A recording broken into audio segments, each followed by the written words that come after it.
Well, I always like to use a metaphor of an orange. I love the orange. Perhaps living in Florida is why, but an orange is a simple metaphor.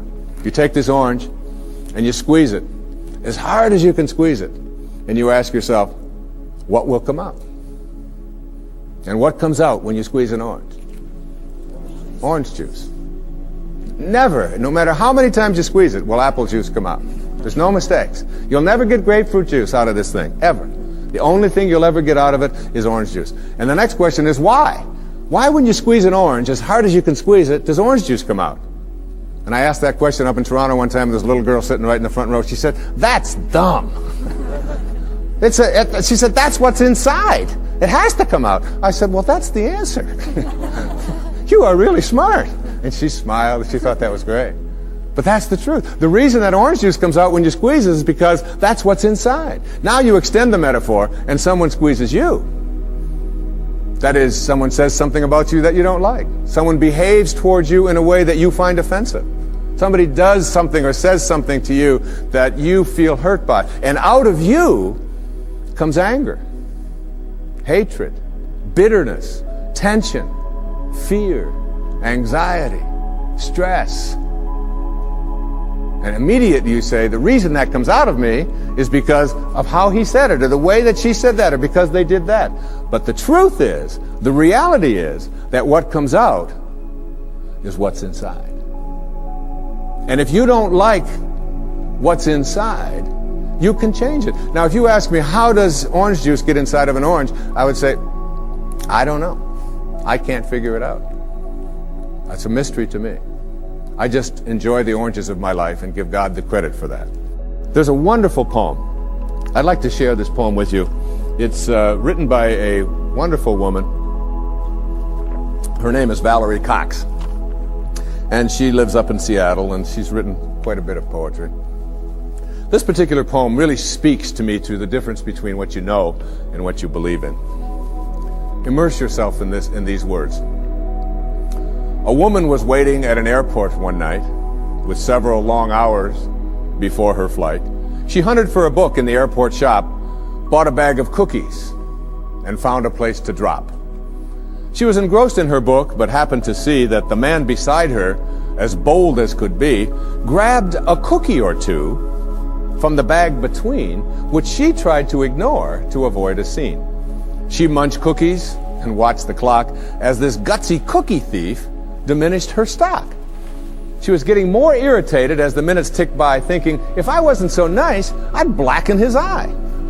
With each cookie she took, he took one too. And when only one was left, she wondered what he'd do.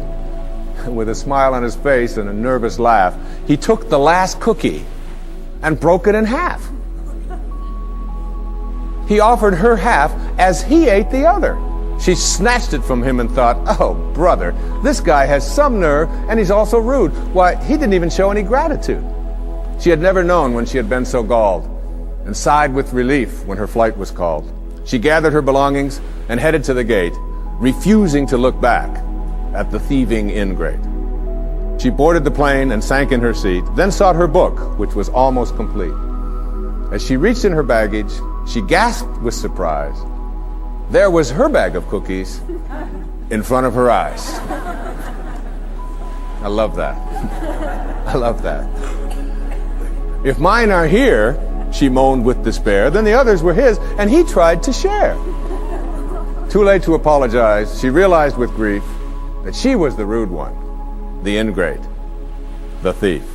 I've often said that in any relationship in which two people agree on everything, one of them is unnecessary. All right? So it isn't about getting somebody who's just like you. In fact, your soulmate is the person that you have a lot of difficulty with. Your soulmate's the person you can't get rid of. They just keep showing up. You say this, they say that, and there they are, they're back again. And they never go away. They keep showing up in your life.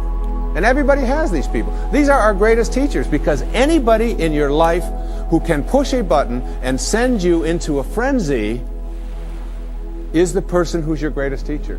You know why? Because they teach you that you haven't mastered yourself at this moment. You don't know how to choose peace. In A Course in Miracles, there's a wonderful line that says, I can choose peace rather than this. Whatever it is, I can choose peace.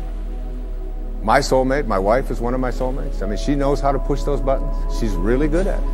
And she's one of my greatest teachers. I remember saying to her one time, honey, do you love me for who I am or for what I've been able to do for you? I just want to, she said, that you call yourself a spiritual person? I can't believe you would even ask a question like that. She said, I don't love you for what you can buy for me or what success that you've had or where you are on any bestseller list. I love you for who you are.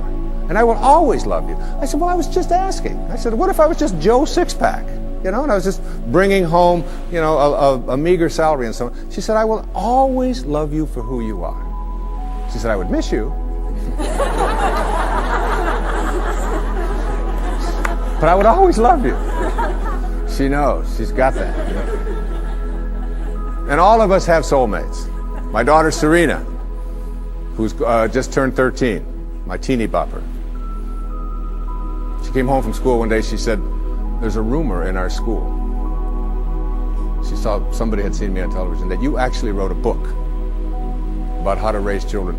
Tell me it isn't true.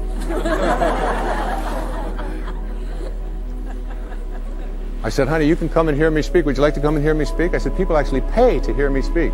She said, why? Well, she's got that, all right?